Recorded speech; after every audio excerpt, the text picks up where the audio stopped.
오피리아는 흐르는 강물에 몸을 던져 강물 속으로 끌려 들어갔습니다. 비극적인 죽음을 맞이합니다. 윌리엄 셰익스피어의 희곡 햄릿의 한 장면입니다. 라파엘 전파 화가들은 셰익스피어의 문학에서 많은 영감을 얻었지요. 화가 에버렛 밀레이는 비극의 주인공 오피리아를 극적이고 관능적으로 묘사합니다. 사실적 묘사의 풍경과 화가의 시적 상상력이 합쳐지면서 아름답고 숭고한 장면을 연출합니다. 오피리아, 라파엘 전파의 이상이 담겨있는 에버렛 밀레이의 걸작입니다. 1848년 영국 빅토리아 시대 런던에서 젊은 예술가들이 모여 한 그룹이 만들어집니다. 윌리엄 홀먼 헌트, 에버렛 밀레이, 가브리엘 로세티를 포함한 7명이 모였지요. 이름을 라파엘 전파 형제회라고 불렀습니다. 비장한 이름이지요. 이름이 마치 가톨릭 수도회를 연상시킵니다. 라파엘 전파의 시작입니다. 라파엘 전파의 젊은 예술가들은 영국의 전통적인 아카데미 예술에 반기를 들었습니다. 유럽의 예술가들은요, 수백 년 동안 르네상스 미술의 전설 라파엘로, 미켈란젤로와 같은 위대한 예술가들을 숭배했고요. 이상화되어 있는 그 조형 방식을 따르고 있었습니다. 영국의 아카데미 미술도 예외는 아니었습니다. 라파엘 전파는 이 관습적인 예술의 접근 방식을 부정하고 매너리스트 예술가들을 거부합니다. 라파엘 전파는 진보적인 예술가 단체로 출발했습니다. 전통과 관습에 반기를 든 자신들의 모임을 예술개혁운동이라 정의했습니다. 라파엘 전파는 역사의 테마를 중심으로 하고 자연의 모방을 이야기하는 미메시스 개념을 라파엘 전파 예술의 핵심으로 받아들였습니다. 가브리엘 로세티는 낭만주의 문학과 미술을 연결합니다. 라파엘 전파가 처음으로 대중에게 알려지게 된 그림, 가브리엘 로세티의 성처녀 마리아의 어린 시절입니다. 로세티는 의도적으로 초기 르네상스 회화를 구현하고 있었습니다. 중세 프레스코화를 연상시키는 컬러톤과 마디에르, 복고풍의 화면 구성이 흥미롭습니다. 전통적인 중세 미술의 상징성, 그리고 사실적으로 섬세하게 표현된 그림, 19세기를 살고 있던 관객들은 많이 놀랐을 것입니다. 라파엘 전파, 프리 라파엘로, 이름 그대로 라파엘로 이전의 그림을 보는 듯 했습니다. 라파엘로 이전의 미술 양식으로 19세기 근대적 사실주의가 결합된 작품. 왼쪽 하단에는 가브리엘 로세티의 사인과 함께 라파엘 전파의 이니셜 PRB가 보입니다. 에버렛 밀레이의 작품 이사벨라입니다. 보카치오의 데카메론에서 등장하는 이사벨라와 로렌초의 이야기를 인위적인 원근법으로 구성하고 흥미로운 드라마를 연출합니다. 이사벨라가 하인이었던 로렌초와 사랑에 빠지게 되지요. 이사벨라의 오빠들은 여동생의 정략 결혼을 계획하고 있었어요. 그리하여 오빠들이 여동생에게 눈치를 주고 화를 내고 있는 재미있는 연출입니다. 왼쪽에 와인잔을 들고 있는 오빠의 모델은 라파엘 전파의 멤버인 미술 비평가 프레드릭 조지 스테븐스의 얼굴이고요. 그리고 이사벨라 옆에서 오렌지를 건네는 로렌초는 동료 화가 가브리엘 로세티의 동생 마이클 로세티를 모델로 했어요. 르네상스 고전의 재해석 흥미롭고 유쾌합니다. 라파엘 전파는 자신들이 지향하는 이상적인 미술에 대해서 명확한 주관을 가졌습니다. 그것은 초기 이탈리아 르네상스와 프랑드르 미술에서 보여지는 뚜렷하고 섬세한 리얼리티, 밝고 강렬한 컬러와 솔직하고 평면적인 화면 연출이었습니다. 그렇게 라파엘 전파를 특정짓는 키워드, 사실주의와 복고주의의 역설적인 결합이 이루어집니다. 서로 상반된 사조이기도 한 사실주의와 복고주의, 조금은 아이러니합니다. 이해하기가 쉽지는 않습니다. 그림을 하나 보겠습니다. 1850년에 공개된 에버렛 밀레이의 작품 부모의 집에 있는 그리스도는 세간에 큰 논란을 불러일으킵니다. 미술 비평가들과 많은 사람들이 이 작품을 신성모독이라고 비난했어요. 비난은 혹독했습니다. 저명한 영국 작가 찰스 디킨스가 악평을 합니다. 왜곡되고 비현실적인 중세의 포즈를 취하고 있다. 성스러운 성가족을 빈민의 모습으로 알코올 중독자로 묘사했다. 그렇게 비난을 퍼붓습니다. 화가 에버렛 밀레이가 원했던 목표가 아니었지요. 성가족의 상징성과 현실의 리얼리티를 동시에 담아내고자 했던 의도가 그림에 대한 혹독한 비난으로 돌아오는 것입니다. 라파엘 전파의 중세 복고주의를 향한 노력은 과거지향적인 퇴보적 미술이라 공격을 받았고 사실주의를 향한 묘사와 표현은 조화롭지도 않으며 추하다고 비난을 받았습니다. 라파엘 전파 공동의 이상이 담긴 아름다운 걸작도 존재합니다. 셰익스피어의 햄릿에 등장하는 오피리아의 죽음을 주제로 한 작품, 오피리아가 강물에 몸을 던져 스스로 목숨을 끊는 장면입니다. 여주인공 오피리아의 모습은 극적이고 관능적이며 충실하게 묘사된 자연의 사실적 풍경이 놀랍습니다. 밀레이의 시적 상상력이 합쳐지면서 아름답고 숭고한 장면이 탄생했습니다.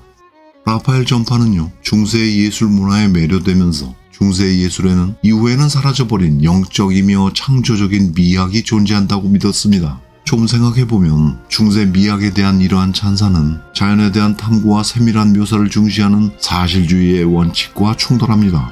충돌할 수밖에 없지요. 중세의 미술에는 상징성이 가득하고 변형과 왜곡의 특징을 가지고 있어요. 비현실적인 이미지인 것입니다. 반면에 사실주의 미술은 어떻습니까? 존재하는 현실의 재현, 리얼리티를 최대한 끌어올리는 노력입니다. 두 방향은 근본적으로 어울리기가 힘든 것입니다. 초기의 라파엘 전파 작가들은 두 방향의 맥락이 서로 일치한다고 생각했지만 점점 혼란스러워졌습니다. 이들의 목표는 분열되기 시작했고요. 결국 두 방향으로 각자의 목표를 지향하게 됩니다. 두 방향이 모두 본질적으로는 예술의 영적 미학을 신뢰하고 있었으므로 라파엘 전파의 분열은 결코 적대적이지는 않았습니다. 1856년 이후 가브리엘 로세티는 분열된 라파엘 전파를 이어가는 고리의 역할을 합니다. 가브리엘 로세티는 자신의 스타일을 변화시키면서 포아모 파타를 테마로 해서 중세 분위기가 더욱 강조된 작품을 열정적으로 작업합니다. 로세티가 찬미하는 복고주의, 중세주의는 자연에 대한 세심한 관찰을 강조하고 요구했던 사실주의와 근본적으로 충돌하고 있었지요. 그럼에도 불구하고 라파엘 전파가 사실주의와 중세주의를 동시에 지향하면서 유지되었던 힘은 라파엘 전파가 당시에 산업화로 비롯된 자연의 파괴와 물질주의를 반대하고 있었던 입장이었고요. 미술의 본질이란 영적이며 창조적인 것이라는 굳은 신념을 공유하고 있었기 때문입니다. 라파엘 전파는 20세기로 오면서 많은 후대 영국 예술가들에게 영향을 끼쳤습니다. 가브리엘 로세티는 더 광범위하게 상징주의 미술의 선구자로 인정받고 있어요. 20세기 예술의 이상이 재정립되고 제1차 세계대전 이후에 라파엘 전파의 미술은 평가절하됩니다. 많은 비평가들은 라파엘 전파가 감상적이며 자기적인 잡동사니 예술이라고 비하하기도 했어요. 1970년대부터 라파엘 전파에 대한 관심이 높아지고 그 미학적 가치가 부활하기 시작하지요. 그 부활의 열기가 지속되면서 라파엘 전파의 아름다운 작품들, 감각적인 작품들은 여전히 많은 사랑을 받고 있습니다.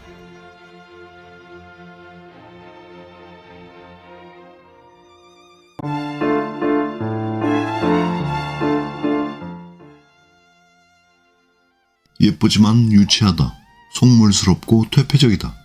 로코코, 이 단어가 가진 원래 의미는 비난과 조롱입니다. 프랑스 루이 15세 당시 왕족과 귀족들의 퇴폐적인 취향을 이야기하면서 비판적 의미로 사용되는 용어이기도 하지요. 미술사에서는 당시 유행했던 특징적인 장식 미술을 중심으로 이야기합니다. 로코코, 프랑스어로 조개 껍데기 장식을 뜻하는 로카이유에서 비롯된 단어입니다. 우아하고 세련된 형태와 화려한 컬러, 정교하며 아름다운 문양과 장식, 18세기 프랑스에서 시작된 예술 형식 로코코, 바로크 미술에 이어서 등장한 로코코는 18세기 말 복고풍 신고전주의에 밀려날 때까지 이어집니다. 시간이 흐르면서 미술사가들에 의해서 일정한 통일과 조화를 가지며 예술적이고 장식적인 당시의 예술 양식을 통칭하는 데 사용되지요. 로코코는 바로크 미술의 역동적인 취향을 이어받으면서 곡선적인 형태와 화려한 컬러, 정교하고 아름다운 장식의 유행을 만듭니다. 로코코 미술은 화려함이나 정교함, 유동적인 조형으로 바로크 미술과도 유사성이 있습니다. 바로크 미술의 변형과 연장이라고 표현할 수도 있는 것입니다. 그러나 잘 들여다보면 큰 차이를 발견합니다. 바로크 미술이 가진 웅장하고 역동적인 분위기가 로코코에 와서는 우아하고 경쾌하게 바뀐다는 것이지요. 로코코 미술은 여성적이고 화려한 유희, 부드럽고 세련된 장식성, 곡선과 비대칭의 조형, 거기에 신화줄이라고 부르는 중국풍의 이국적인 풍취가 더해집니다. 그래서 우리는 일반적으로 바로크는 남성적이고 로코코는 여성적인 감각이라고 이야기하는 것입니다. 로코코는 귀족 사회의 예술입니다. 거기에는 루이 15세 당시 세련되고 화려했으며 쾌락주의적이었던 귀족들의 살롱 문화가 있습니다. 문학과 예술을 토론하면서 유력한 여성들을 중심으로 모이는 사교장이지요. 우아한 살롱, 로코코의 미학은 살롱에서 만들어집니다. 18세기 프랑스, 로코코 미술, 유희와 쾌락에 몰두해 있던 루이 14세 이후에 귀족 계급이 추구했던 사치스럽고 우아한 취향, 유희적이며 변덕스러운 모습, 속물스러움으로 느껴지기도 하고요. 하지만 동시에 로코코는 부드럽고 섬세하며 감성적인 예술입니다. 로코코 미술에서는 에로틱하고 감미로운 주제가 많이 등장하고요. 개인적인 감성을 표출하면서 가볍고 감상적인 주제의 작품들이 만들어집니다. 그래서 로코코 미술은 쾌락적이며 본능적인 욕구의 미술이라고도 볼 수 있습니다.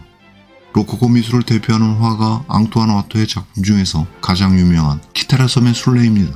우아하고 화려하게 차려입은 남녀들, 서로 속삭이며 세레나데를 부르는 낭만적인 풍경이지요. 그림에는 서정적이고 몽환적인 분위기까지 살아있어요. 게으르고 사치스러운 귀족들이 등장하는 낭만적인 자연 풍경, 사랑의 연회. 로코코 시대 이러한 유형의 그림을 통칭해서 페트 갈랑타라고 불렀습니다.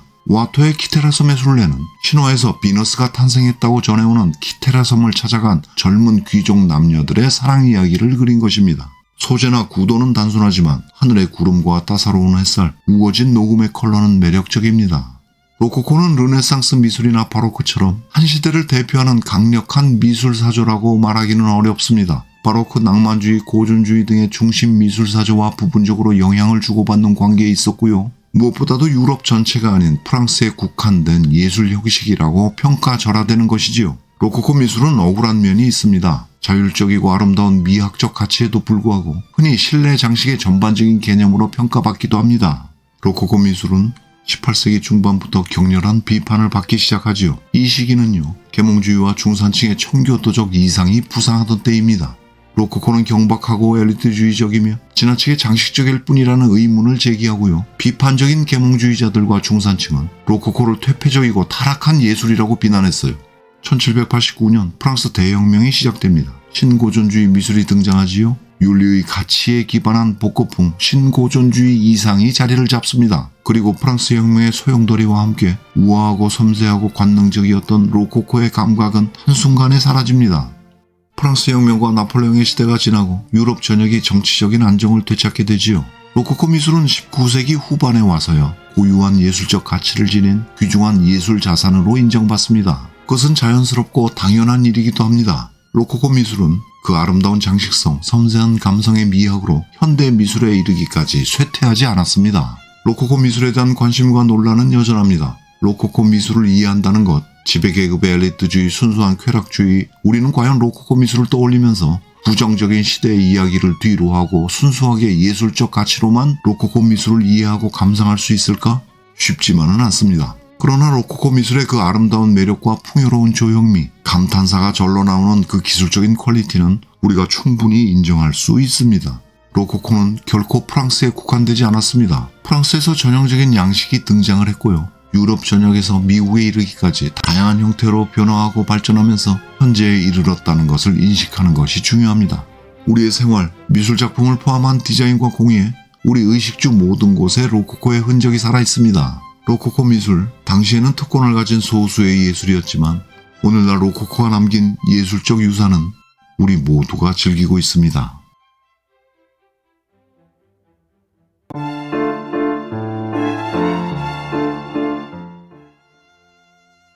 그림의 모델은 루이스 온모피. 그녀가 알몸으로 엉덩이를 드러내고 소파에 엎드려 있는 장면입니다.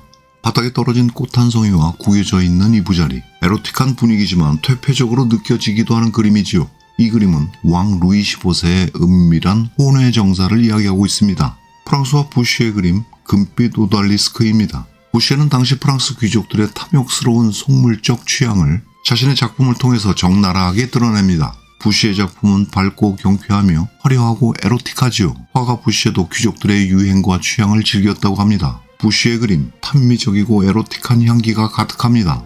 화가 프랑스와 부시의 이름은 그의 후원자였던 뽕파드르 부인과 함께 프랑스 로코코 양식을 대표합니다. 루이 15세의 정부였던 뽕파드르 부인은 그녀의 부도덕함과 사치스러움에도 불구하고 그 자체로 로코코의 대명사였습니다. 뽕파드르 부인은 화가 부시의 작품을 좋아했고요. 20여 년간 부시를 적극적으로 후원합니다. 부시가 그린 뽕파드르 부인의 초상이지요. 이 그림은 그녀의 이미지를 긍정적으로 만듭니다. 훌륭한 역할을 하게 됩니다. 화려하게 수놓은 실크 드레스와 장식, 하얗고 투명한 여인의 피부, 그림은 화려하고 아름답습니다. 총애를 받던 루이 15세의 정부 마담 드 뽕파드르. 그녀는 예술적 소양이 풍부했고요. 지성적이고 품격 있는 매너를 갖추었다고 하지요. 뽕파드르 부인은 프랑스 문화예술 정책을 조언하기도 했어요.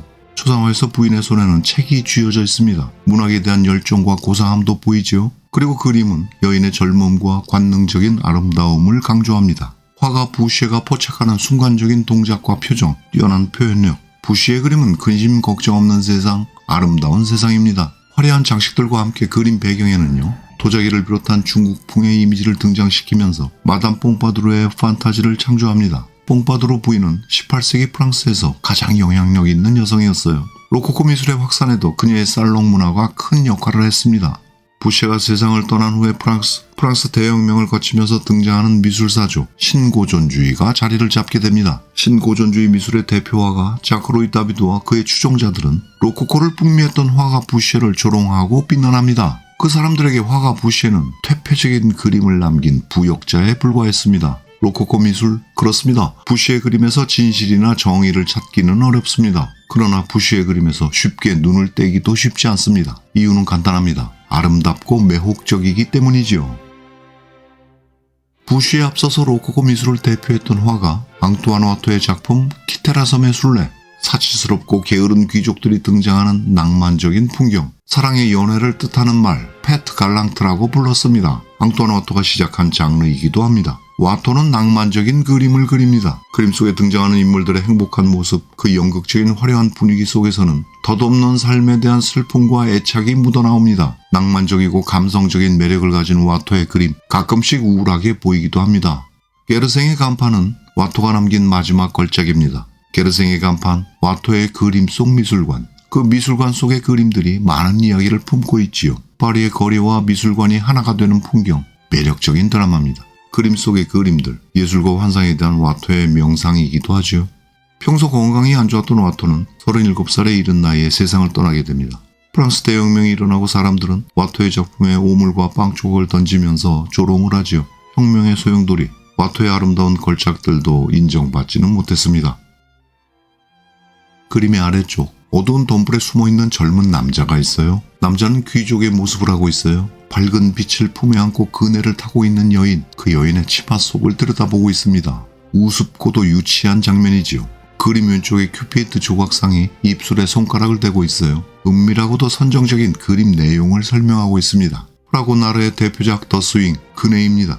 로코코 미술이 남긴 유쾌한 걸작 중에 하나지요. 장오노레 프라고나르는 로코코를 대표하는 화가 프랑스와 부쉐의 제자였습니다. 프라고나르는 예술가로서의 삶을 이어갈 작품의 주제와 소재를 선택해야 했어요. 종교적 이야기, 고전적인 소재, 무엇을 선택했을까요? 프라고나르는 전형적인 로코코의 주제를 선택합니다. 방탕한 궁정의 쾌락주의자들, 부유한 귀족 후원자들이 원하는 그림을 그리게 되지요. 프라고나르는 풍만한 사랑의 이야기, 부드럽고 관능적인 에로티시즘을 만들었습니다. 프라고나르 역시 프랑스 혁명으로 인해서 후원자들이 사라져요. 로코코 미술의 후원자들은 대부분 추방을 당하거나 단두대에 오르게 되지요. 1806년 프라고나르 사망 후에 잊혀진 화가가 됩니다. 격동의 시대, 신고전주의와 낭만주의 미술, 프랑스 미술의 흐름이 완전히 바뀌면서 다른 로코코 화가들과 마찬가지로 프라고나르 역시 반세기 이상을 완전히 외면을 당합니다. 시간이 흐르고 로코코가 재평가되는 과정에서 프라고나르의 위치가 제자리를 잡습니다. 유연하게 컬러를 다루는 방식, 자신감이 넘치는 붓터치와 표현력, 프라고나르의 뛰어난 감각은 훗날 인상주의 미술에 큰 영향을 주게 됩니다. 19세기를 지나면서 로코코 미술의 역사는 고유한 미학적 가치를 가진 귀중한 예술 자산으로 인정받습니다. 로코코 미술에 대한 관심과 논란은 여전합니다. 로코코 미술을 이해한다는 것, 지배계급의 엘리트주의, 순수한 쾌락주의. 우리는 과연 로코코 미술을 떠올리면서 부정적인 시대의 이야기를 뒤로하고 순수하게 예술적 가치로만 이해하고 감상할 수 있을까? 쉽지만은 않습니다. 그러나 로코코 미술의 그 아름다운 매력과 풍요로운 조형미, 감탄사가 절로 나오는 그 기술적 수준은 충분히 인정할 수밖에 없습니다. 로코코 미술, 당시에는 특권을 가진 소수의 예술이었지만 오늘날 로코코가 남긴 예술적 유산은 우리 모두가 즐기고 있습니다.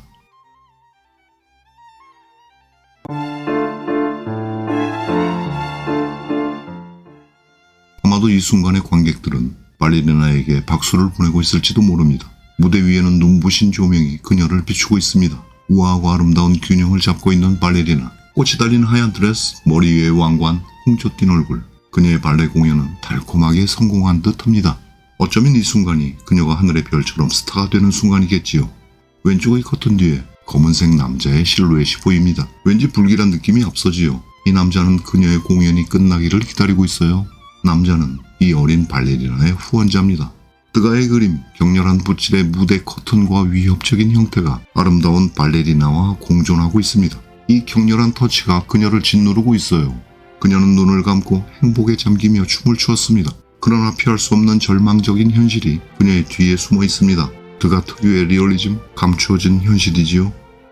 냉소적인 모더니스트 에드가 드가. 이 작품으로 드가는 발레리나를 그리는 화가로 유명해집니다. 드가는 여성 발레리나에게 집중했습니다. 그녀들의 아름다운 몸이 환상과 환멸의 대상이 되는 어두운 현실에 관심을 가진 것입니다. 드가의 발레를 주제로 한 작품들, 무대 위에 춤을 추는 모습은 많지 않습니다. 리허설 장면이나 공연이 끝난 직후의 모습이 많았어요.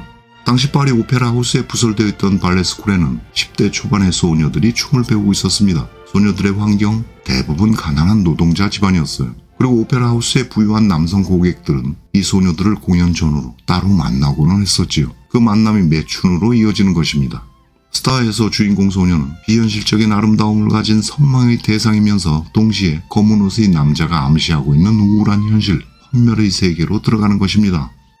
1868년에 발표한 발레 라소스의 피오크레는 발레리나를 주제로 한 드가의 첫 번째 작품이지요. 드가가 그리는 발레리나, 드가는 순간의 한 장면을 포착하고 인물의 움직임에 매력적인 감각을 부여합니다. 발레 수업이라는 타이틀이지요. 소녀들이 다양한 포즈를 취하면서 발레 연습을 하고 있습니다. 화면 중앙에 흰머리의 주일 페로가 지팡이를 짚고 서 있어요. 당시 유명한 안무가였습니다. 그림의 오른쪽 뒤편으로 발레복을 입지 않은 여성들이 보이지요. 수업을 하고 있는 소녀들의 엄마들이 기다리고 있습니다. 자신의 딸을 부유한 남성들에게 소개하기도 했습니다. 아름다운 발레 이면에 감추어진 우울한 이야기입니다. 드가의 무대 위의 발레 리허설, 그리고 발레 강사에서는 즉흥적인 인상주의의 이미지가 강하게 느껴지고요. 사진이라고 하는 새로운 매체가 드가 작품에 미친 영향을 여실히 보여줍니다. 에드가 드가는 파리의 전형적인 부르주아 출신입니다. 부유한 가정에서 태어났어요. 어린 시절부터 그림을 그리기 시작한 드가, 초기 작품들은 역사를 주제로 한 전통적인 그림이었습니다. 신고전주의의 앵그로와 낭만주의 화가 드라크로아는 드가가 가장 존경하는 예술가, 드가의 우상이었습니다. 1870년대 후반, 드가는 파리 아방가르드의 핵심 인물로 부각되지요. 살롱 미술의 규칙과 전통성의 환멸을 느끼면서 새로운 흐름, 젊은 예술가 그룹에 합류를 하게 되지요. 바로 인상주의 미술, 인상파였습니다. 드가는 인상파 전시회를 시작하는 데 주도적인 역할을 하게 되고 화가 에두아르 마네에게 큰 영향을 받습니다. 또 마네를 통해서 만나게 되는 개성이 넘치는 인상주의 화가들, 클로드 모네, 오기스트 르누아르, 베르트 모리조와도 정기적인 만남을 갖게 되지요. 드가의 매력적인 작품, 역동적이고 과감한 구성과 컬러는 마침내 드가를 위대한 인상주의 화가로 만들게 되고요. 물랑루즈의 화가 뚜로즈 로트렉과 같은 추종자가 나타납니다. 인상주의 미술은 1860년대 무렵 시작되지요. 인상주의는 그룹의 코로와 같은 사실주의 미술을 토양으로 성장했습니다. 인상주의 화가들은 공기와 햇살을 관찰하고 빛의 효과에 집중했습니다. 19세기 말 프랑스의 베르부크 시대, 인상주의 미술이 주름 잡던 시대지요.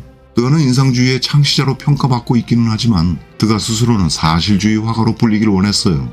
인상주의 전시회에도 열정적으로 참여했던 드가, 아이러니하게도 드가는 반인상주의자였습니다. 드가에게는요, 인상주의의 자연 풍경이란 별 의미가 없는 대상이기도 했습니다. 그리고 드가는 대부분의 인상주의 화가들처럼 야외에서 그림을 그리지 않았어요. 거기에는 드가의 시력이 급격히 떨어져 버린 이유도 있습니다. 드가의 관심과 주제는 인물이었습니다. 에드가 드가는 산업화된 도시인들의 삶을 관찰하는 특별한 눈을 가지고 있었어요. 모더니티의 중심이었던 파리의 일상, 파리지앵의 현실을 드가만의 시선으로 포착하고 인간의 소외감과 고독, 외로움과 긴장, 어두운 시대 복잡한 인간의 심리를 새로운 시선의 아름다움으로 그렸습니다. 드가는 젊은 시절을 함께했던 사실주의, 인상주의 미술을 포함해서 이후에 폴 고갱, 반 고흐가 보여주었던 새로운 아방가르드의 흐름에도 개방적이었습니다. 다양한 분야의 많은 예술가들과 교류했던 드가였지만 그 이면에 드가는 어디에서도 아웃사이더였습니다. 1890년대 프랑스 여론을 양분시켰던 드레피스 사건이 발생하지요. 드가는 반 드레피스, 반 유대주의 입장을 밝힙니다. 그 이후로 드가는 반동 보수주의자라는 오명을 얻기도 합니다. 드가는 자신이 드러낸 반 유대주의 성향으로 모든 유대인 친구들과 결별을 합니다. 드가는 83세의 나이로 사망합니다. 고독하게 세상을 떠났습니다. 금욕적이고 검소했던 화가 작품에 있어서만은 철두철미하고 성실했습니다. 아웃사이더 드가, 여성 혐오자로 의심을 받던 드가는 끝내 결혼을 하지 않았습니다. 30대 후반부터 드가를 늘 괴롭혔던 눈 시력이 악화되면서 1917년 세상을 떠날 때까지 드가는 거의 맹인처럼 생활했습니다. 드가의 작품을 통해서 만들어지는 소셜 키아로스쿠로, 사회적 명암법이 탄생했습니다. 우리 옆에는 늘 존재하지만 잘 보이지는 않았던 삶의 본질을 찾는 작업이었습니다. 드가가 찾는 인간의 삶의 본질은 때로는 외롭고 고독했으며 때로는 한없이 아름다웠습니다.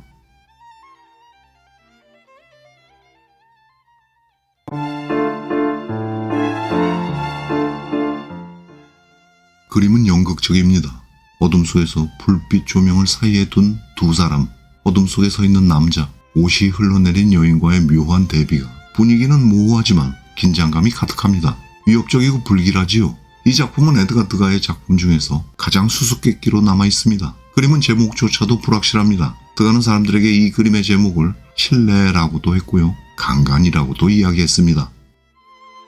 드가의 초기 작품들은 종교와 역사, 신화를 주제로 한 전통적인 그림들이었어요. 드가는 그 모든 것을 버렸습니다. 그리고 우리가 살고 있는 현실에 집중을 합니다.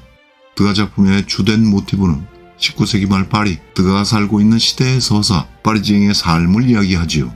드가의 그림은 설명이 따로 필요 없는 외로움의 풍경입니다.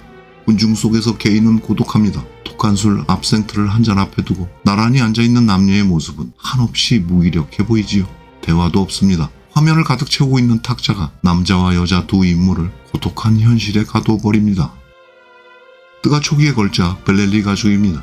가족이 모여있는 한순간이지요. 그런데 이 가족이 행복한지는 잘 못 느끼겠습니다. 대부분 드가가 그린 인물화에서는 따뜻하거나 행복한 분위기를 찾기가 참 어렵지요. 등장인물들에게서 보이는 긴장과 불안감, 각자 다른 곳을 보고 있으며 눈을 마주치지도 않고 인물들로 하여 느껴지는 고립, 인간관계가 만드는 긴장감, 드가 인물화의 특징이지요. 인간을 바라보는 드가의 특별한 시선입니다. 드가는 전형적인 화면 구성을 거부합니다. 콩코드 광장, 모델을 위해서 그려진 초상화도 아닌 듯 하고요. 콩코드 광장의 특성이 특별하게 보이지도 않습니다. 어두운 컬러와 대담한 붓터치, 드가는 한순간을 정확하게 포착하고 움직이는 인물에는 감각을 부여했습니다. 그림은 한순간을 스쳐가는 스냅 사진처럼 느껴집니다. 드가의 그림은 냉소적이기도 합니다. 냉소적인 모더니스트 에드가 드가 발레리나를 그리는 화가로 유명해집니다. 드가는 여성 발레리나에게 집중했습니다. 그녀들의 아름다운 몸이 환상과 환멸의 대상이 되는 어두운 현실에 관심을 가진 것입니다. 드가의 발레를 주제로 한 작품들, 무대 위에 춤을 추는 모습은 많지 않습니다. 리허설 장면이나 공연이 끝난 직후의 모습이 많았어요. 당시 파리 오페라 하우스에 부설되어 있던 발레 스쿨에는 10대 초반의 소녀들이 춤을 배우고 있었습니다. 소녀들의 환경, 대부분 가난한 노동자 집안이었어요. 그리고 오페라 하우스에 부유한 남성 고객들은 이 소녀들을 공연 전후로 따로 만나고는 했었지요. 그 만남이 매춘으로 이어지는 것입니다. 스타에서 주인공 소녀는 비현실적인 아름다움을 가진 선망의 대상이면서 동시에 검은 옷의 남자가 암시하고 있는 우울한 현실, 환멸의 세계로 들어가는 것입니다. 베르난도 서커스의 라라양, 수직으로 연결된 한 가닥의 밧줄이 보입니다. 그림은 그녀의 위태로움과 외로움 그리고 불안감을 강조하고 있습니다. 그녀는 오직 몸으로 익힌 기술로 생존을 하고 있습니다. 그녀의 현실이란 사람들이 즐기는 오락문화의 대상일 뿐입니다. 한 여성이 하품을 하고 있어요. 두 여성은 나란히 서서 다리미질을 하고 있습니다. 단조롭고 고된 노동을 온몸으로 표현합니다. 그림의 주제에서 느껴지는 고단함과는 다르게요. 캔버스의 구성과 컬러는 아름답습니다. 냉소적이지만 탐미주의자였던 드가 작품의 특징이 잘 드러나고 있습니다. 1880년대 드가는 파리의 여성 노동자를 그리기 시작합니다. 모자 가게의 점원이나 세탁부처럼 사회 주변에서 일하는 여성들의 모습이 본격적으로 드가 작품의 주제가 되기 시작합니다. 이 그림, 드가의 다림질하는 여인들은 19세기 말 노동계급 여성의 아이콘이 될 만큼 유명해집니다. 또 이 그림은 파블로 피카소의 청색시대 작품에도 큰 영감을 전합니다. 물랭루지의 화가 둘루즈 로트렉의 그림에서도 드가의 영향은 강하게 나타납니다. 드가는 근대적 누드화의 창시자로 평가를 받습니다. 여성의 누드가 존재하는 실제 장소, 현실의 풍경, 드가는 주로 목욕탕이나 사창가를 그림의 배경으로 삼았습니다. 목욕을 주제로 한 드가의 누드는 자연스럽고 아름답고 특별한 리얼리티였습니다. 멋진 공간을 배경으로 멋진 포즈를 잡은 아카데미 미술이 보여주던 전형적인 누드가 아니지요. 성적 욕망의 대상이 되는 에로틱한 육체도 아닙니다.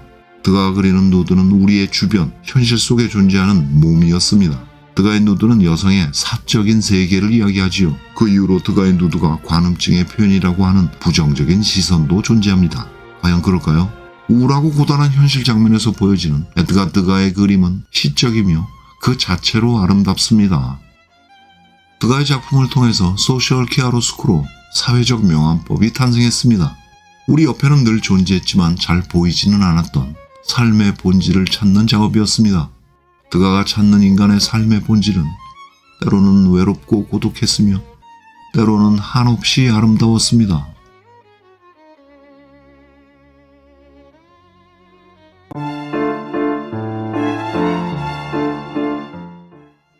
상식적이지 않은 풍경이었습니다.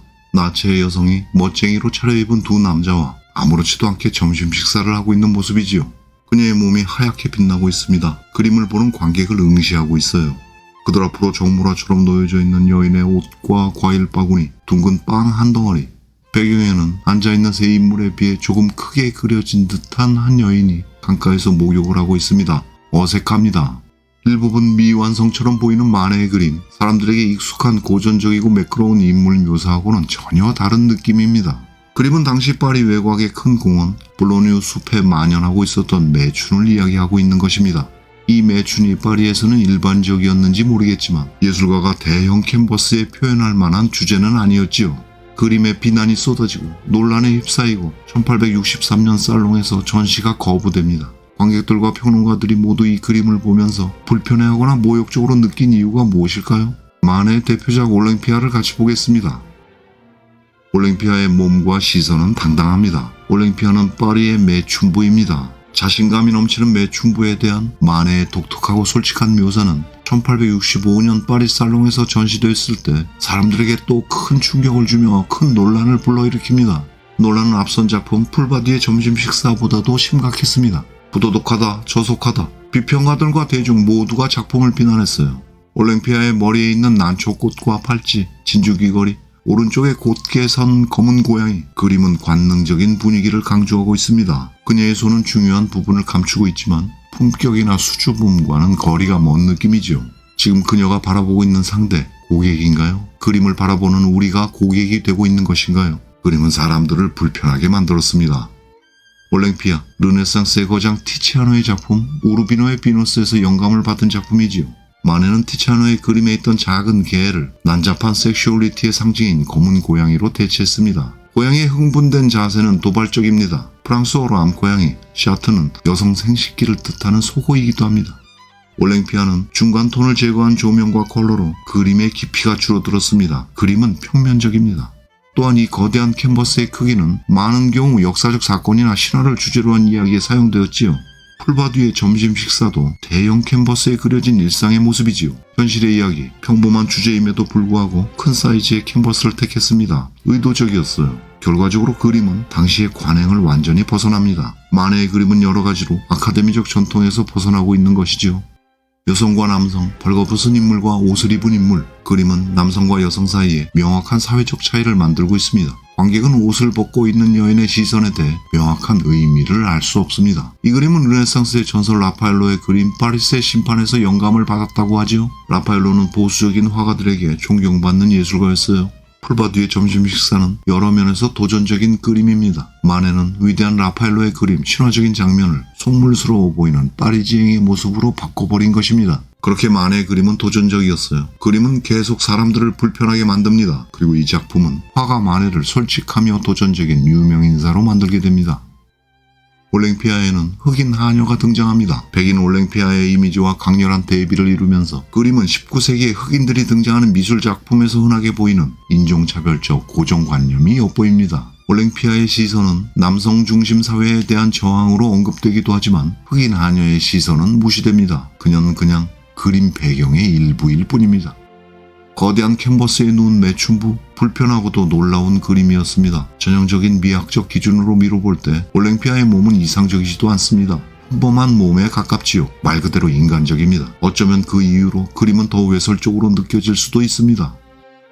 풀바디의 점심 식사에 등장하는 여인, 그리고 올랭피아의 모델은 만해 작품의 모델이며 뛰어난 화가이기도 했던 빅토린 뮤랑이었습니다. 이미 잘 알려져 있던 여인이지요. 그림이 파리 살롱에 전시됐을 때 관람객들에게 여인은 이미 친숙한 존재였어요. 그래서 그림은 더 불편하고 충격적이었을 것입니다.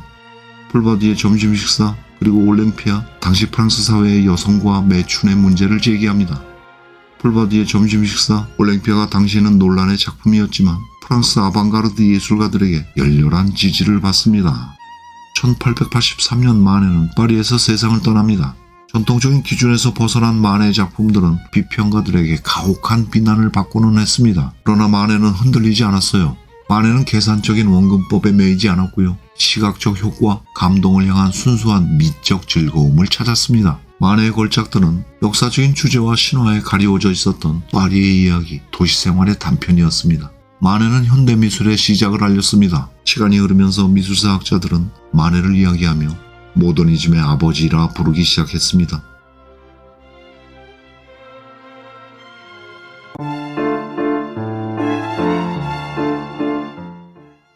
(1870년) 앙리 팡테 라투르가 그린 바티니올의 화실입니다. 이젤 앞에 앉아 붓을 들고 있는 에두아르 마네. 이제 마네는 인상파의 중심이 되었습니다. 모자를 쓰고 서 있는 오기스트 르누아르, 손에 안경을 들고 있는 에밀 졸라의 모습도 보이지요. 키가 큰 인물이 프레드릭 바지유, 그리고 맨 오른쪽에는 클로드 모네도 있습니다. 언론에서는 에두아르 마네를 인상파의 왕이라고 놀리고는 했습니다. 마네는 인상주의 시대를 풍미했던 화가들 에드가 드가, 클로드 모네, 오기스트 르누아르, 폴 세잔, 까미유 피사로, 베르트 모리스와 같은 젊은 예술가들과 친구로 지내고 어울리면서 열정적으로 인상주의 활동을 펼쳐갑니다. 바티니올 그룹이라고 불렀습니다. 인상파의 중심이 된 바티니올 그룹, 사람들은 편하게 마네 패거리라고 부르기도 했습니다. 1832년 프랑스 파리의 부유한 가정에서 태어난 에두아르 마네는 명망 있는 판사였던 아버지 오기스트 마네가 원했던 법조인의 길을 원하지 않았습니다. 마네는 1850년부터 학구적인 화가였던 토마스 쿠티르의 제자가 되지요. 스승 쿠티르는 마네가 그린 작품 압센트를 마시는 사람과 같은 하층민을 소재로 한 작업을 탐탁치 않게 생각했어요. 마네는 보수적인 감각의 스승과 멀어집니다. 마네는 스스로 루브르 박물관에서 스페인의 거장 디아고 벨라스케스, 프란시스코 고야의 작품을 연구하고 영감을 받으면서 자신만의 화풍을 만들어갑니다. 마네는 자신의 스튜디오를 만들고 구스타포 쿠르베가 완성한 사실주의 스타일의 작업을 선택합니다. 마네는 술꾼이나 거린, 카페의 사람들과 같은 현실의 모습을 주제로 작품을 이어갑니다. 모더니스트 마네는 초기 작업 이후에 종교적인 주제나 신화, 역사적 주제는 다루지 않았습니다. 1862년 마네의 첫 번째 걸작 필르리 공원의 음악회입니다. 필르리 궁전의 정원에 모인 군중, 마네의 파리 야외 풍경, 현대적인 감각이지요. 그림에 등장하는 인물 중에는 마네의 자화상을 포함해서 시인 보들레르와 음악가 자크 오펜바흐, 마네의 친구들과 가족들이 등장합니다. 이 그림은 인상주의를 중심으로 한 동시대 예술가들에게 큰 영향을 주게 되고요. 클로드 모네, 오기스트 르누아르의 그림에서도 마네의 영향을 쉽게 발견할 수 있습니다. 필르리 공원의 음악회는 비평가들과 대중의 관심을 받기는 했지만 평가는 부정적이었습니다. 고전적인 영웅이나 신화적인 주제가 아닌 현실의 파리 사교계를 표현하는 그림, 당시 사람들에게는 불손하고 불편한 그림이었습니다. 그림에 대한 부정적인 반응에도 불구하고 이 논란의 그림은 마네를 파리의 유명 예술가로 만들기 시작합니다. 마네는 1863년에 풀바디의 점심 식사로 세상의 주목을 끌었습니다. 논란과 함께 비평가들의 가혹한 비난이 쏟아졌지만 전통적인 관습을 벗어난 표현과 과감한 현실의 이야기는 젊은 예술가들의 열렬한 지지를 받으면서 앞으로 마네에게 다가올 인상주의의 길을 예고합니다. 1865년의 올랭피아, 풀바디의 점심 식사에서도 등장했던 모델 빅토린 메랑입니다. 파리의 매춘부 올랭피아의 몸과 시선은 당당합니다. 자신감이 넘치는 매춘부에 대한 마네의 특별하고 솔직한 그림은 풀바디의 점심 식사에 이어서 사람들에게 또 한 번 큰 충격을 주고 논란을 만듭니다. 부도덕하고 저속한 그림이라는 비난, 비평가들과 대중 모두가 작품을 비난했습니다. 올랭피아 또한 당시에는 논란의 작품이었지만 프랑스 아방가르드 예술가들에게는 큰 선물이 되었습니다. 1866년 스페인 여행에서 돌아온 마네는 스페인 군대의 피리 연주병을 그리기 시작했습니다. 마네는 스페인에서 영감을 얻은 벨라스케스의 그림을 오마주하면서 제복을 입은 피리 부는 소년을 완성합니다. 평면적으로 그려진 배경과 컬러톤으로 인해서 상대적으로 소년의 실제 크기와 무게감을 느끼지 못하겠습니다. 그림은 신비한 공간입니다.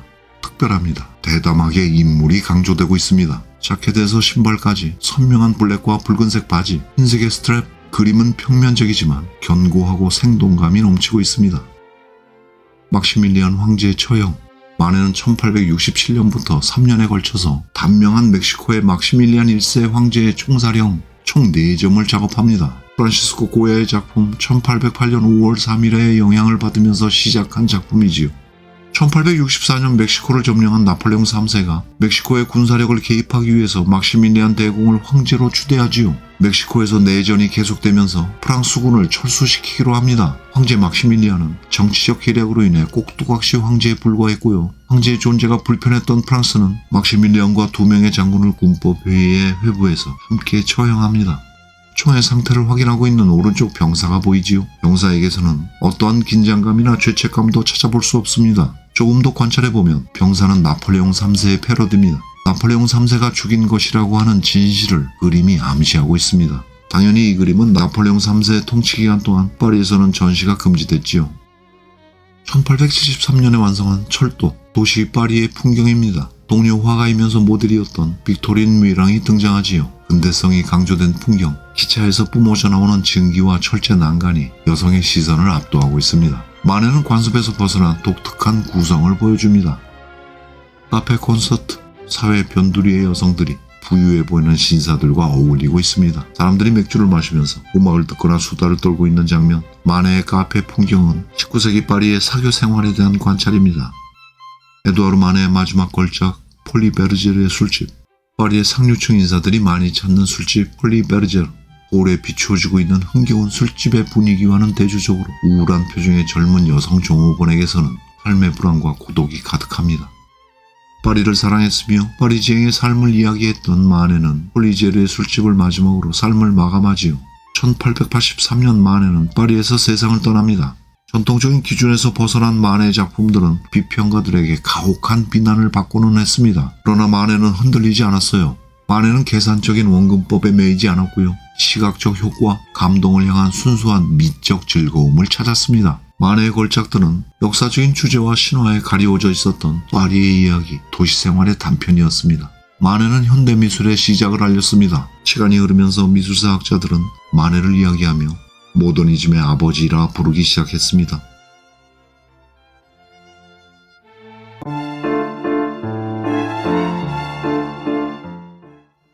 옛날 어느 왕국에 아름다운 3명의 공주가 있었습니다. 그 중에서도 셋째 공주 푸시케는 세상 어느 누구와도 비교할 수 없는 아름다운 미모를 가졌습니다. 우리나라 최진사 댁에도 셋째 딸이 제일 예뻤다고 하지요. 사람들은 아름다운 푸시케를 찬미합니다. 그녀를 신처럼 숭배했습니다. 푸시케를 향한 사람들의 찬미와 숭배는 아름다움의 여신 아프로디테를 능가할 정도였어요. 아프로디테, 로마 신화의 비너스지요. 여신 아프로디테가 질투심으로 분노합니다. 신이 인간에게 질투를 하네요. 세상에서 제일 누가 예쁜가 하고 거울에게 묻던 백설공주의 마녀가 떠오릅니다. 올림푸스 최고의 미의 여신 아프로디테는 자신의 아들 에로스를 푸시케에게 파견합니다. 에로스, 사랑과 욕망의 신이지요. 로마 신화에서는 큐피트입니다. 푸시케에게 황금 화살을 쏘아라. 그래서 가장 흉측하고 난폭한 괴물과 맺어지게 만들어라. 에로스의 화살을 맞게 되면 그 순간부터 처음 만나는 상대와 사랑에 빠지게 되는 것이지요. 아프로디테는 아들 에로스에게 끔찍하고 못된 주문을 했습니다. 그리하여 푸시케를 찾아간 에로스, 푸시케의 방으로 들어갔어요. 결과적으로 아프로디테의 못된 주문은 실패합니다. 에로스가 푸시케를 처음 보는 순간 그 눈부신 아름다움에 반해버리지요. 푸시케는 너무 예뻤습니다. 푸시케 미모에 홀려서 정신이 없는 사이 에로스가 실수로 자기의 금화살 촉에 자신의 손이 찔려버리지요. 이제 에로스는 푸시케를 사랑하게 됐습니다. 에로스와 푸시케의 운명적인 만남, 푸시케의 혹독한 시련과 올림푸스 신들의 질투, 그리스 신화 속 흥미롭고 매력적인 불멸의 사랑 이야기. 이미 기원전 4세기 그리스 미술에 등장하는 에로스와 푸시케의 러브스토리는 아플레이우스의 소설 황금당나귀로 4세기에 편집이 되고 중세 암흑기를 넘겼습니다. 에로스와 푸시케의 이야기는 1370년경 피렌체의 초기 인문주의자들 사이에서 알려지게 되고 데카메론을 쓴 르네상스의 문호 보카치오에 의해서 유럽 전역으로 퍼지게 되지요. 러브스토리의 원전과도 같은 에로스와 푸시케 이야기는 미술작품과 문학, 공연, 예술의 모든 장르를 통해서 다양하고 아름답게 표현이 되고 흥미로운 이야기로 재해석됩니다. 이야기를 이어갑니다. 사람들은 푸시케의 미모를 찬미하고 숭배했지만 아름다움을 넘어서 신격화되어버린 푸시케에게 청혼하는 남자는 없었어요. 그래요. 너무 예뻐도 불리하지요. 자매 중에 2 언니는 결혼을 했지만 푸시케는 자신의 아름다움에 갇혀서 외로워졌습니다. 푸시케의 부모, 왕과 왕비는 걱정이 커지면서 신전을 찾아가 신탁을 청합니다. 그리고 끔찍하고 무서운 신탁을 듣게 되지요. 푸시케는 인간과 맺어질 수 없다. 세상을 괴롭히고 두려움을 뿌리는 괴물과 결혼할 것이다. 푸시케를 산 꼭대기에 데려다 놓으면 괴물이 데려갈 것이다. 착한 성품의 푸시케는 이 끔찍한 신탁을 받아들이고 피테스 산으로 향합니다. 신탁을 어기게 되면 왕국에 불행한 일이 생긴다는 것을 푸시케는 알고 있었지요. 푸시케는 검은색 상복을 입고 바위투성이의 산 꼭대기로 올라갔습니다. 절망에 빠져서 모든 것을 포기하고 있을 때 바람이 불기 시작했고요. 서풍의 신 제피로스가 나타나서 푸시케는 다른 곳으로 옮겨집니다. 이야기의 무대는 미지의 세계로 바뀝니다. 푸시케는 아름다운 초원에 내려지고 잠이 들어요. 숲속에서 잠을 깬 푸시케가 두려움을 안고 빛을 따라간 곳은 상상하지도 못했던 화려하고 아름다운 궁전이었습니다. 사람은 보이지 않는데 누군가의 목소리만 들렸습니다. 푸시케를 위해 파티를 열고 편안한 잠자리를 만들어주지요. 여전히 목소리만 들리고 모습은 보이지 않았습니다. 이 모든 것은 푸시케를 보고 한순간에 사랑에 빠진 에로스의 치밀한 작전이었어요. 어머니 아프로디테의 분노와 질투를 피하고 사랑하는 푸시케와 맺어지기 위해서 벌인 에로스의 계획이었죠. 에로스는 자신의 정체를 숨기고 푸시케와 잠자리를 갔습니다. 아무것도 모르는 푸시케, 장미꽃 향기가 가득한 아름다운 침실에서 밤이면 목소리만 들리고 보이지 않는 존재와 어둠 속에서 사랑을 나눕니다. 그 존재는 해가 뜨기 전에 푸시케를 떠나지요. 얼굴도 모르는 신랑이 생겼습니다. 푸시케는 임신을 합니다. 푸시케는 정체를 알고 싶어 강한 갈망에 사로잡히지요. 모습이 궁금해서 견딜 수가 없었어요. 당연하지요. 어느 날 밤 푸시케는 자는 척하면서 신랑의 몸을 만져봅니다. 부드럽고 건장한 남자의 몸이었어요. 기쁨도 잠시 날개를 만졌습니다. 아, 사람이 아니었구나. 그 순간에 에로스가 푸시케에게 말을 합니다. 내 얼굴을 보려 하지 마시오. 그리고 어느 누구에게도 당신의 가족이라 하더라도 절대 나의 이야기를 하지 마시오. 푸시케는 약속을 지키겠노라 맹세를 합니다. 오랫동안 만나지 못했던 언니들이 푸시케를 찾아왔습니다. 반가운 언니들과 이야기꽃을 피우던 중에 언니들은 푸시케에게 신랑의 정체를 물어보지요. 얼굴을 본 적이 없으니 설명할 수는 없었지만 언니들은 푸시케가 화려하게 사는 모습을 보고는 질투심에 불탑니다. 그리고 푸시케에게 고약한 주문을 합니다. 신랑의 정체가 괴물일지도 모른다며 괴물이면 죽여야 한다고 칼을 쥐어주지요. 홍지 언니 팥쥐처럼 못된 언니들이에요. 푸시케도 궁금하긴 했어요. 정말 괴물일지도 모른다고 생각했어요. 그만 못된 언니들의 꼬임에 넘어가서는 모습을 보지 않기로 한 약속을 저버리고 한 손에는 칼, 한 손에는 등불을 들고 자고 있는 신랑의 얼굴을 엿보게 됩니다. 등불을 비췄습니다. 그녀의 눈에 들어온 것은 눈부시게 아름다운 청년, 사랑의 신 에로스였습니다. 신랑이 에로스임을 확인하는 그 순간 푸시케가 놀라면서 에로스의 화살촉에 상처를 입습니다. 이번에는 푸시케가 에로스를 향한 뜨거운 사랑에 빠져버리지요. 에로스가 잠에서 깨어났고 푸시케가 자신과의 약속을 저버린 사실에 낙담을 합니다. 잠자고 있는 알몸의 에로스를 푸시케가 발견하는 장면은 예술가들에게 가장 인기 있는 이미지였습니다. 특히 르네상스 후반 매너리즘 화가들이 이 매력적인 장면에 강렬하게 매료됩니다. 에로스의 계획이 허사가 되어버리는 순간입니다.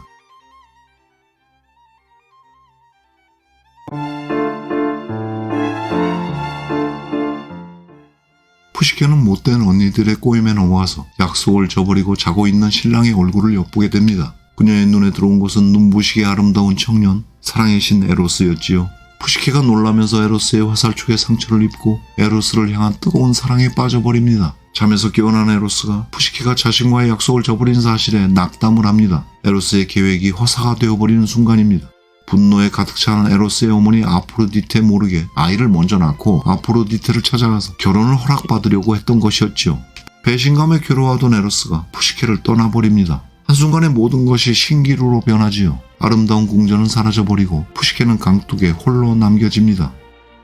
신고전주의 화가 자크로이 다비드에 버려진 푸시케는 약속을 어긴 푸시케가 바위에 홀로 버려진 순간을 그리고 있어요. 푸시케의 비극적인 누드는 박탈감, 심리적 상실감을 보여줍니다. 그리고 이 작품은 프랑스 혁명으로 인해 작가가 겪은 고립과 절망을 대변하기도 했습니다. 운명의 갈림길, 후회와 절망에 빠진 푸시케는 모든 것을 포기하고 피테스산 꼭대기에 올라가 강물에 몸을 던집니다. 죽지는 않았습니다. 몸을 던진 푸시케를 림프들이 나타나서 구해줍니다. 그리고 에로스의 어머니 아프로디테는 갈매기에게 모든 이야기를 전해 듣고 더 분노합니다. 인간 따위가 감히 신의 아들과 사랑을 나누다니. 엄청난 분노에 휩싸인 아프로디테가 아들 에로스를 탑에 가두어 버리죠. 푸시케는 용서를 빌기 위해서 아프로디테의 신전을 찾아갑니다. 아프로디테는 용서는커녕 시종들을 시켜서 푸시케를 채찍으로 때리고 조롱을 하고 심한 고통을 주기 시작하지요. 푸시케 임신도 거짓말이라고 의심을 합니다. 아프로디테는 푸시케에게 인간이 절대 해결할 수 없는 4가지의 과제를 냅니다. 이 과제를 해결하지 못한다면 사랑하는 에로스와 영원히 헤어져야 하는 것이었습니다. 푸시케는 어쩔 수 없이 사랑을 위해서 시련을 받아들입니다. 첫 번째 과제, 수많은 곡식을 섞어놓고는 새벽까지 그 곡식을 종류별로 분류하는 것이었습니다. 불가능한 일이었죠.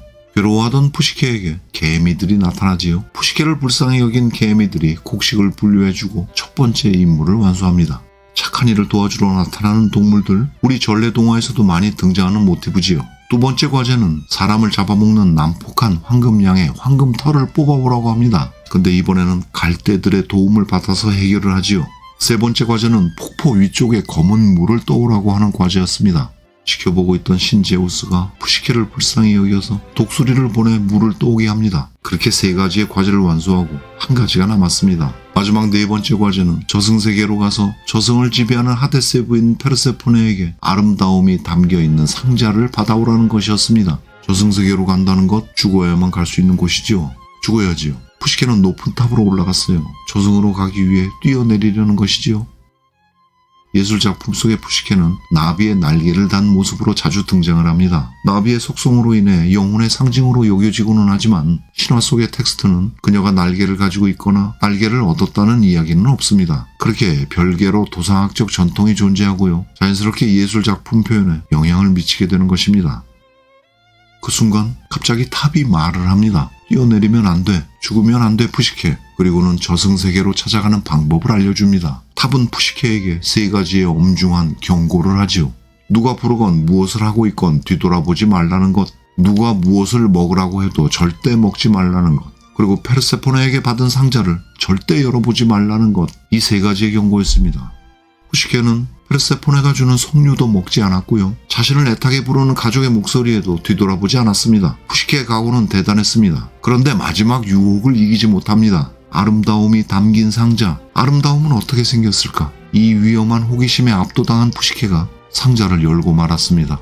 놀랍게도 상자 안에 있는 것은 잠의 안개였습니다. 푸시케는 깰 수 없는 죽음의 잠에 빠져버립니다. 푸시케가 깰 수 없는 잠에 빠져있을 때 소풍의 신 에피로스와 함께 에로스가 나타납니다. 그리고 푸시케에게 붙어있는 잠을 뜯어내고 도로 상자에 집어넣지요.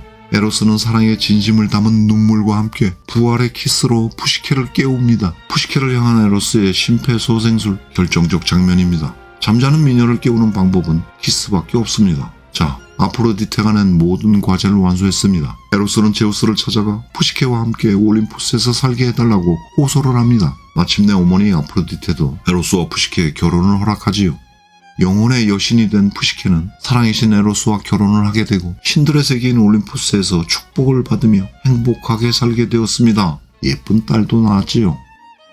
신들의 향연을 보여주는 에로스와 푸시케의 결혼식은 미술사에서 많이 다뤄지는 주제였습니다. 1587년 헨드릭 골치우스의 거대한 조각 에로스와 푸시케의 결혼은 이 신화의 사랑 이야기를 북유럽에 소개합니다. 다른 북유럽 예술가들이 신들의 지폐를 묘사하는 방식에 많은 영향을 주게 되지요. 18세기 로코코의 화가 프랑스와 부시의 그림 에로스와 푸시케의 결혼은 최고 권위의 신 제우스가 결혼을 주관하고 있는 장면, 계몽주의적 이상을 보여줍니다. 운동감이 넘치는 섬세함, 젊음과 아름다움이 가득한 로코코의 분위기가 살아있습니다. 푸시케는 그 이름에서 알 수 있듯이 인간 영혼의 열망을 이야기합니다. 신성한 사랑을 향한 열망입니다.